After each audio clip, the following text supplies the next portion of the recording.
firman Tuhan yang menjadi pengarah kita, yaitu yang tertulis dari kitab Efesus pasal 4 ayat yang pertama sampai ayat ke-16. Mari kita bacakan secara responsoria. Saya membacakan ayat yang pertama, lalu saudara-saudara mengikuti ayat kedua, dan selanjutnya secara bergantian sampai ayat ke-16.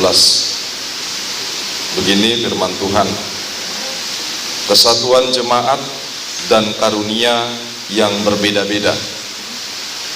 Sebab itu aku menasihatkan kamu, aku orang yang dipenjarakan karena Tuhan, supaya hidupmu sebagai orang yang telah dipanggil berpadanan dengan panggilan itu.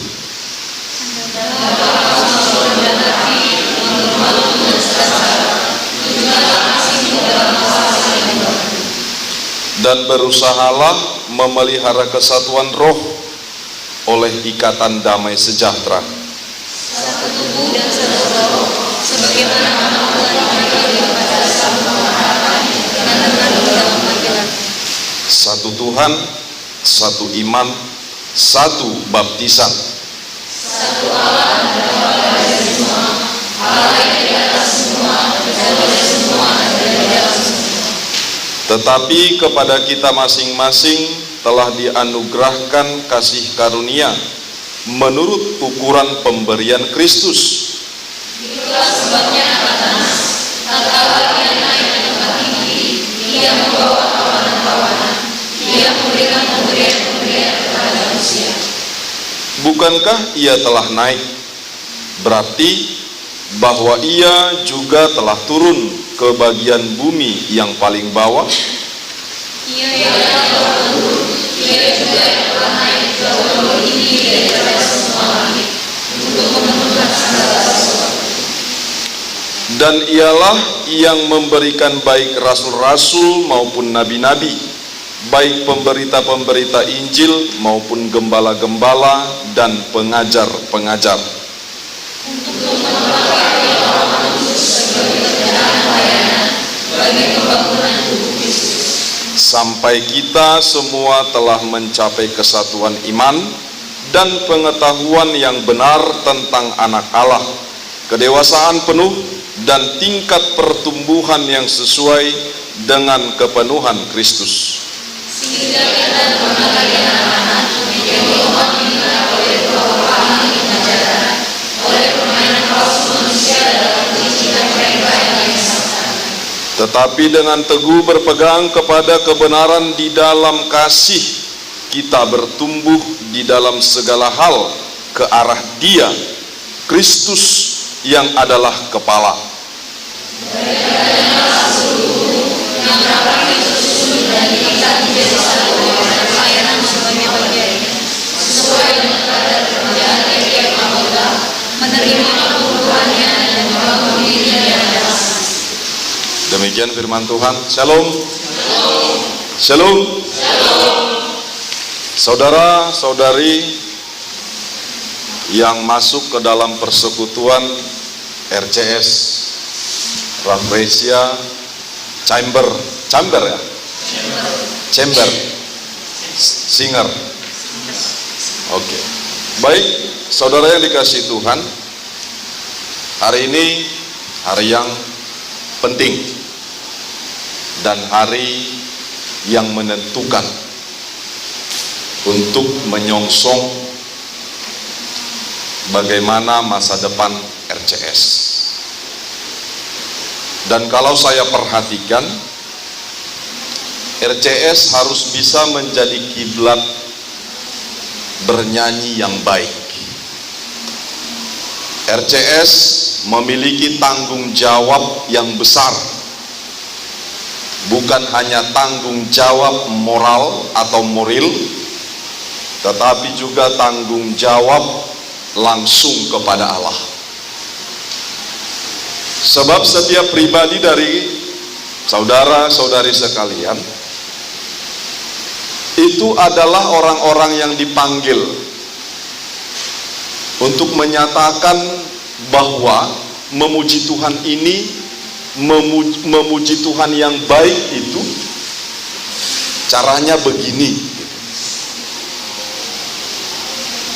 Itulah setiap orang yang dikatakan tadi memiliki anugerah yang diberikan oleh Allah.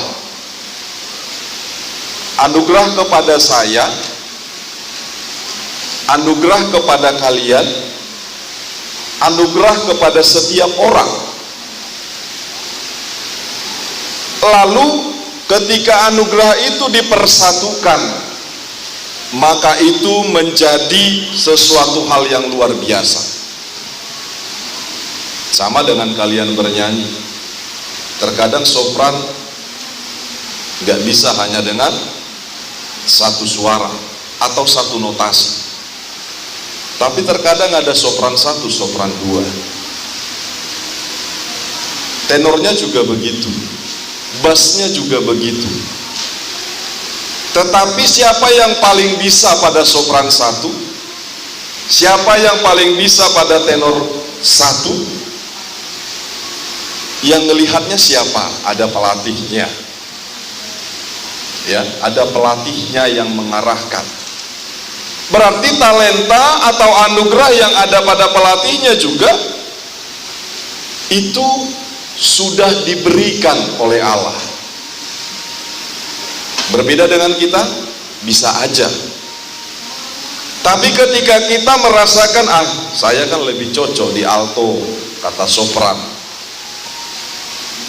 kondisi suara saya yang parau lebih cocok di sini, itu akan membuat kita menjadi orang-orang yang berusaha melawan yang ada pada kita. Padahal orang yang bersyukur itu adalah orang yang percaya, dan orang yang percaya itu pasti bersyukur dengan keadaan dan yang ada pada dia. Makanya orang katakan bersyukur itu sederhana. Ya, bersyukur itu sederhana. Dengan apa yang ada sama dia, dia bersyukur. Bukan berarti kita nggak mau lebih baik, tetapi kita adalah bahagian dari yang terbaik itu. Ketika kita mampu untuk mempertahankan eksistensi dari suara kita. Saya bass, ya saya harus bernyanyi sesuai dengan notasi bass yang sudah diberikan pada partitur ini. Nikmati itu, syukuri itu. Jangan dianggap latihan paksaan, tapi anggaplah latihan kalian menjadi berkat dan tidak bisa dibayar. Siapa yang bisa bayar itu? Gak ada. Gak ada talenta yang bisa dibayar. Gak ada kemampuan dan anugerah dari Tuhan yang gak bisa dibayar dengan apapun. Sebab semuanya adalah pemberian dari Tuhan. Makanya dikatakan anugerah. Jadi jangan katakan yang murah itu jauh harganya di bawah daripada yang mahal, kalau kita mau buat ukurannya uang. Jadi jangan seperti emak-emak kalau diskon di Indomaret, diskon di di BIM, diskon di Mega Mall atau dimanapun baru ngejar. Ya, ada yang saya kenal begitu, emak-emak, tengok dulu diskon nggak di sana ini, gitu kan? Hanya ngelihat diskonnya doang, gitu. Padahal diskonnya paling 1.000, padahal ongkos ngelihatnya sudah 5.000. Ya, bahan bakar yang sudah dibakar untuk itu udah habis, belum lagi waktunya yang sudah habis, belum lagi tenaganya. Nah, terkadang perhitungan orang hanya ukurannya uang, makanya semuanya jadi berantakan. Saudara yang dikasihi oleh Tuhan Yesus Kristus, firman Tuhan pada saat ini mengajak kita menjadi orang-orang yang betul-betul memahami panggilannya. Temanya pada saat ini adalah diutus dan diperlengkapi. Tapi yang pertama sekali kita harus memahami panggilan. Sungguhkah Tuhan yang memanggil kita? Ketika kami masuk sekolah tinggi teologi, pertanyaan yang paling mendasar dan yang pertama sekali ditanyakan itu, kenapa kamu datang ke sini? Kenapa kamu ngambil jurusan teologi? Gitu. Sekarang pertanyaannya kepada kita, kenapa kalian mau ada di RCS?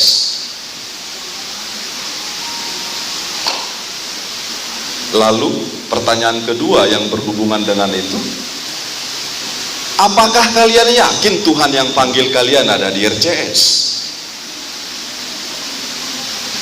Kalau keyakinan perlu bukti enggak? Perlu bukti? Perlu? Perlu. Yang perempuan sudah pernah punya pacar? Jadi sampai sekarang jomblo. Waduh, banyak juga jomblo. Yang laki-laki, kalian sudah pernah punya pacar? Belum. Siapa yang udah pernah punya pacar di sini? Ini abang-abang yang di belakang, kakak yang di belakang. Belum 2 kali, ntar belum 20 kali. Ya. Nah, ketika seseorang, siapapun itu, laki-laki juga sekarang zaman now ya, perempuan juga bisa mengucapkan kata hatinya dulu kepada laki-laki. Laki-laki nggak selamanya menjadi terdahulu sekarang untuk mengungkapkan rasa hati. Ya, datang perempuan bilang pada laki-laki, bang, gue suka gaya lu, ya kan? Aku suka, bener-bener nih, dari hatiku yang paling dalam, gitu kan? Atau laki-lakinya bilang kayak gitu, selama ini sebenarnya aku memperhatikanmu, tapi terkadang aku merasa bahwa kau tidak peduli dengan perasaanku.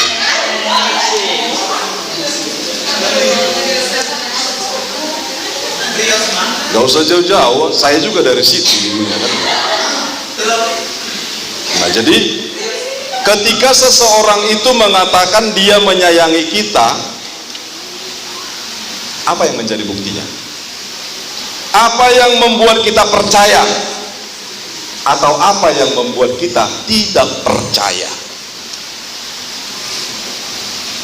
Atau hanya dengan perkataan itu kita terenyuh, oh iya, lalu datang balasan si perempuan, contohnya kalau laki-laki yang dahulu ya, aku juga begitu bang. Padahal si perempuan lahir tahun 92, si laki-laki lahirnya tahun 95. Tapi karena saking dia merasakan terlindungi dengan pernyataan itu, aku juga begitu bang. Abang ya abang, gitu kan? Lahir duluan. Oke? Nah, artinya dari situ saudara yang dikasih oleh Tuhan Yesus Kristus, apa yang bisa membuktikan bahwa kita adalah orang yang dipanggil? Apa? Jadi saya katakan begini, ketika saya masuk STB, itu jawaban saya, Pak, saya nggak kenal Allah, dan saya nggak tahu hatinya Allah gimana. Tapi yang saya tahu, Allah memiliki kehendak baik kepada siapapun. Dan kata hatiku mengatakan, lalu aku melangkahkan kakiku, lalu aku memberikan hidupku untuk datang. Itulah jawaban menurut versi saya, gak tahu menurut versi saudara-saudara sekalian yang mengatakan aku terpanggil di RCS, tapi aku juga terpanggil di perkuliahan, aku juga terpanggil di rumah, karena kalau saya tidak di rumah dapur ibuku berantakan. Aku terpanggil di rumah sebagai anak yang baik. Kalau aku tidak di rumah, bapakku kecarian. Ya. Itu bisa saja semua kita terpanggil menjadi yang baik, tetapi ketika kita melihat di mana dan bagaimana ke depannya, buktinya adalah konsisten. Makanya ada yang pacaran, diungkapkan rasa hatinya, inilah hatiku gitu kan. Akhirnya belum beberapa jam aja sudah kelar. Ya, sudah kelar. Cintanya melar. Ya, kebanyakan gaya. Ya, cara ngerayunya wah luar biasa, rayuan Pulau Kelapa. Di tepi pantai Panjang. Ya, melambai-lambai, nggak taunya nggak tahan nahan angin ya. Dilihat yang sana, oh lebih cakep sana gitu. Gua nggak sayang lagi sama lu, gua lebih sayang sama yang di sono gitu ya. Kasihan, jomblo lagi. Oke, saudara yang dikasih oleh Tuhan Yesus, itulah pembuktiannya. Yang berikut yang bisa saya ambil, sebenarnya saya juga tadi tanya berapa menit durasinya, biar kita tahu membagi waktu ya. Lalu saya juga nanya sama Lambes, kok sepanjang itu sih gitu ayatnya ya. Sebenarnya biar lebih dalam ini ayat per ayat, tapi biarlah. Artinya dari semua yang sudah kita baca, saya percaya kita perhatikan itu kata per kata, kalimat per kalimat, dan maknanya juga harus kita peroleh. Yang berikut di sini secara bagian besarnya adalah bagaimana Yesus yang dari atas itu turun ke bawah, dan dia pasti turun juga sampai ke bawah. Yang paling agung itu turun ke yang paling hina, sampai ke dunia orang mati. Bukan hanya seperti kita untuk dunia orang hidup, yang hidup oleh karena keberdosaan kita. Dari yang paling agung turun ke yang paling bawah. Ini menyangkut kepada kita, terkhusus kepada yang terpilih menjadi pengurus. Seorang pengurus adalah seorang pelayan, ingat itu. Seorang pengurus gak usah diurus-urus lagi lah maunya, tetapi menjadi orang yang bisa mengurus. Seorang pengurus jangan kurus mentalnya, tapi harus tebal ya. Seorang pengurus itu harus mampu dia dari atas lalu terjun ke bawah, tapi jangan terjun bebas tanpa aturan ya. Apa yang menjadi enaknya menjadi seorang pengurus ini? Apa enaknya menjadi ketua? Siapa ketua? Yang mana ketua? Siapa namanya Bang? Alex Marga Siagian. Alex Siagian. Saya beberapa kali menjadi pengurus mungkin ya. Jadi pertanyaan ini selalu datang kepada saya, dan saya juga sering menyampaikannya kepada setiap pengurus. Ketua, sekretaris mana? Ada sekretaris, wakil ketua, wasek, nggak ada. Bendahara ya. Oke. Pertanyaannya begini, ini paling sering ditanyakan ketika Anda berada di atas perahu, kita katakan di laut sini, laut lepas, lalu perahunya bocor, yang naik semua orang-orang RCS. Berapa orang kalian? Ada yang bilang 32, ada yang bilang 35, berarti tambah 3. Ada 3 yang tidak terdeteksi ya. Ketua bilang 35. 32 ya? 32. Oke. Berarti 32 orang termasuk pengurus. Termasuk pengurus. Baik. Jadi 35 orang yang ada di atas perahu ini. Tiba-tiba perahu bocor. Untuk selamat, yang bisa selamat itu hanya 31. Kira-kira siapa yang mau dibuang?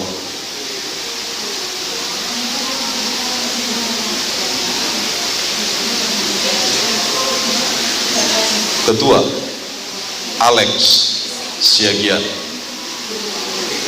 Enggak usah saya tanyakan siapa yang mau dibuang ke laut. Atau apa tindakanmu?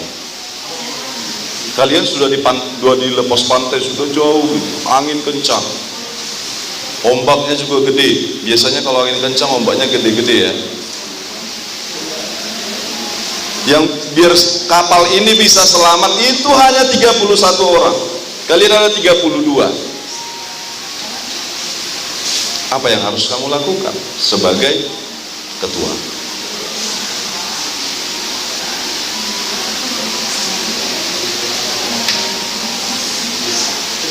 Saya tanyakan sama sekretaris. Mana tadi sekretaris? Apa yang sekretaris lakukan? Mengecek kebocorannya. Dari mana? Diperbaiki. Gak ada cerita bisa diperbaiki. Kau jadi buang. Oke.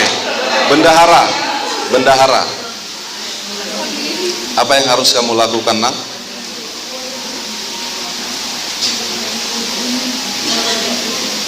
Kenapa?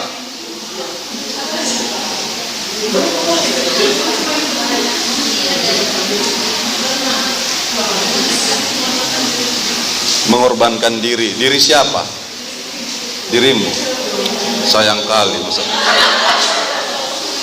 bendahara dikorbankan. Jadi kasnya kau titip sama siapa? Oke, baik. Saudara yang dikasihi oleh Tuhan Yesus Kristus, itu yang dikatakan oleh Tuhan itu sendiri, bagaimana dia pada posisi yang paling agung, tetapi ketika dia harus memberikan diri demi keselamatan dunia ini, dia tidak akan pernah bisa tergantikan oleh apapun. Dia tetap Allah.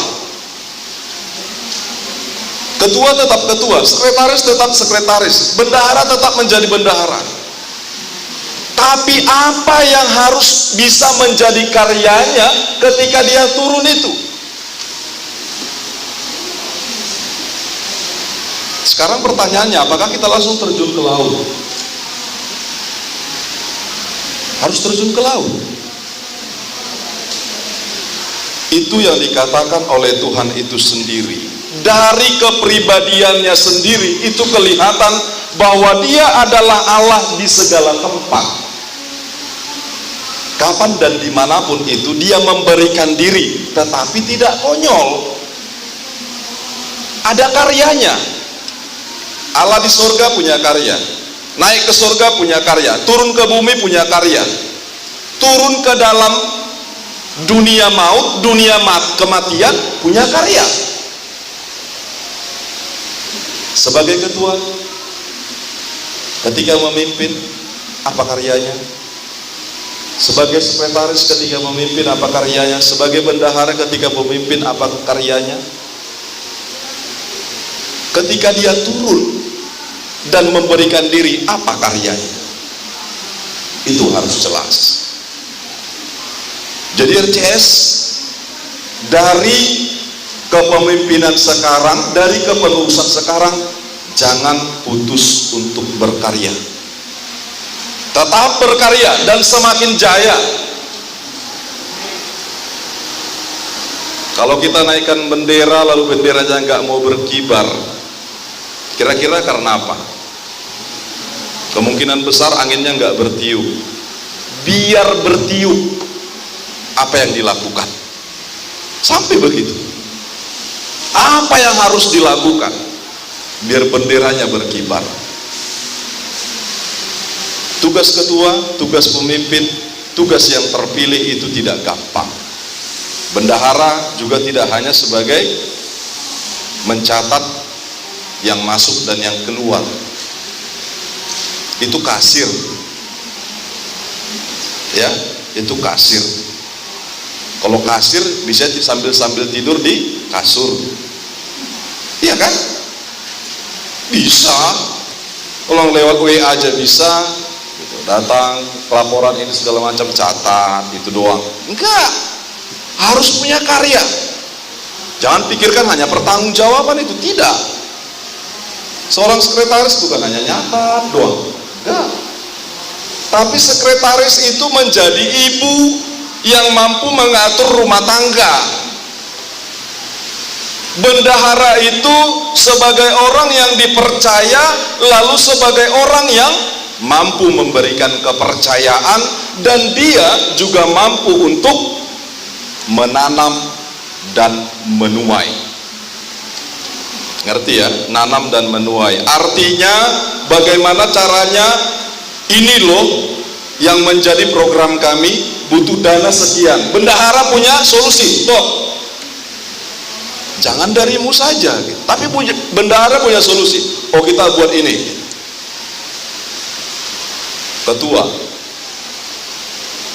Ketua itu disebut sebagai konseptor. Dia harus punya konsep. Bagaimana RCS 1 tahun ke depan? Berapa tahun periodenya? 2. Bagaimana RCS menuju ke akhir periode kalian? Sekarang coba katakan dulu, sudah di tangga keberapa RCS? Apa visi misi RCS? Saya juga belum tahu itu. Tadi sempat saya tanya seseorang, cuman saya belum dapat yang pasti. Apa visi misi RCS? Ada statutanya ya, ada ADRT-nya. Ada ya? Pasti ada biasanya. Apa visi misinya?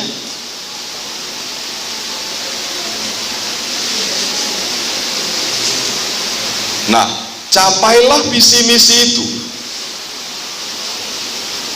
Lalu lihat sekarang sudah ke tangga keberapa. Kalau dia masih di tangga kedua, bagaimana biar naik ke tangga ketiga? Bagaimana biar naik ke tangga keempat? Jangan langsung dari tangga kedua ke tangga keenam.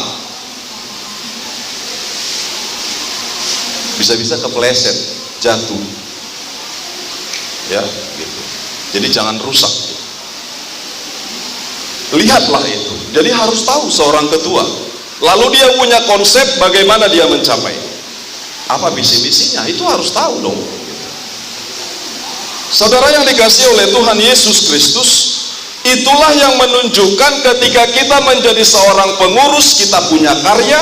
Ketika kita menjadi seorang anggota juga punya karya, bukan hanya pengurus. Tidak ada gunanya pengurus itu tapi tidak bisa juga mengurus dan tidak ada yang mau diurus. Itulah yang membuat RCS nanti menjadi kurus. Ya, ceking ya, jangan menjadi ceking. Artinya seolah-olah kurang vitamin. Nah, jangan sampai begitu. Yang ketiga, saudara yang dikasih oleh Tuhan, ini yang terakhir.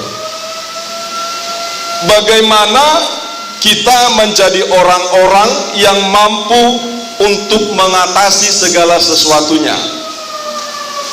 Ini dikatakan tentang bagaimana seorang yang percaya itu bukan anak-anak lagi yang gampang diombang-ambingkan, ayat 14 itu ya. Tetapi dia adalah orang yang mampu untuk menerima pengajaran, tapi dia mampu untuk mengatasi segala kelicikan yang ada dan yang menyesatkan.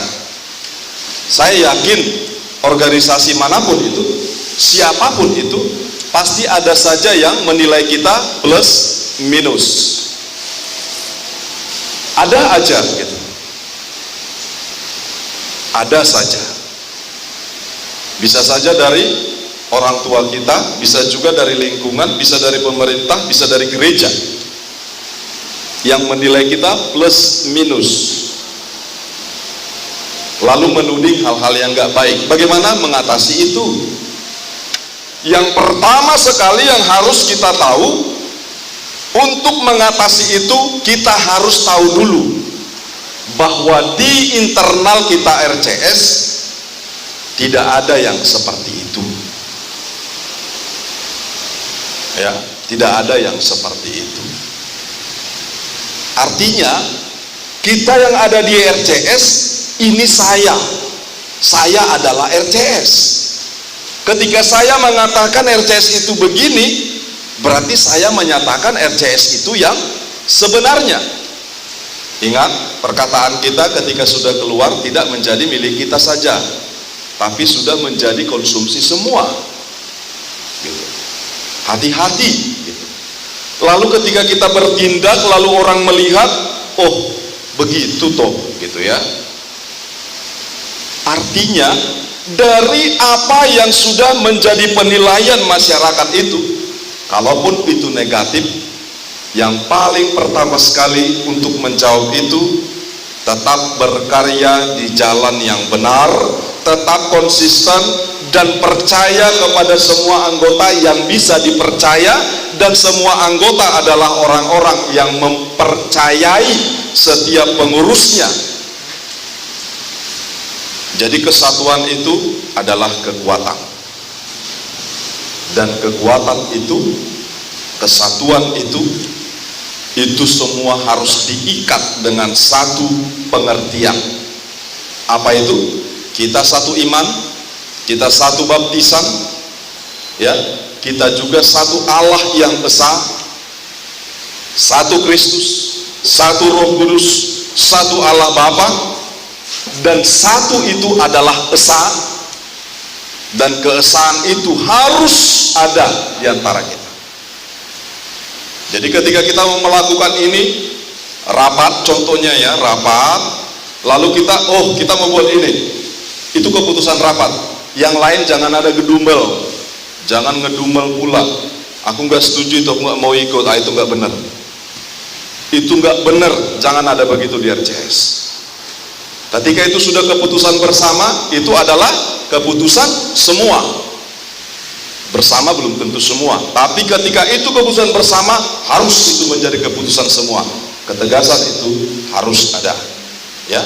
Ketegasan itu bukan ambil ketegasan pribadi, tapi biasakanlah komunikatif, ya. Biasakanlah untuk membicarakannya dulu. Saya yakin RCS sudah melampaui itu. Karena RCS bukan hanya di Indonesia saja sudah pernah memuji Tuhan, tapi juga sampai keluar dari Indonesia. Baik saudara yang dikasih oleh Tuhan, harapan kita, dan Tuhan mengharapkan kepada kita semua melalui firman-Nya. RCS menjadi satu organisasi yang hidup di dalam kebenaran Allah yang satu, hidup di dalam ketegasan keteguhan yang satu, dan RCS mampu untuk berkarya baik dari atas sampai ke bawah, apapun, kapanpun, dimanapun. Biarlah RCS dan siapapun dia, pribadi lepas pribadi yang ada di RCS, bisa menjadi berkat. Jadi berkatlah RCS sekarang sampai selamanya. Amin. Tuhan memberkati. Kita berdoa. Terpujilah Engkau Allah kami, Allah yang memiliki kami, Allah yang sudah memberikan kesatuan jemaat. Demikian juga Tuhan, kami menginginkan kesatuan yang Tuhan ikatkan kepada anak-anak Tuhan yang ada di RCS. Biarlah Tuhan yang mengikatkan kasih yang daripada Tuhan, kasih kebenaran, kasih yang daripada Allah, kasih yang terus mendorong setiap pribadinya untuk berkarya, kasih yang boleh menunjukkan bahwa Allah adalah Tuhan yang ada bersama-sama setiap pribadi dari saudara-saudari kami ini. Bapa di dalam surga, biarlah berkat-Mu senantiasa ada, dan RCS menjadi berkat bagi semua atas berkat Tuhan. Terima kasih Tuhan buat firman. Kami mau aminkan itu di dalam nama Tuhan Yesus Kristus. Amin.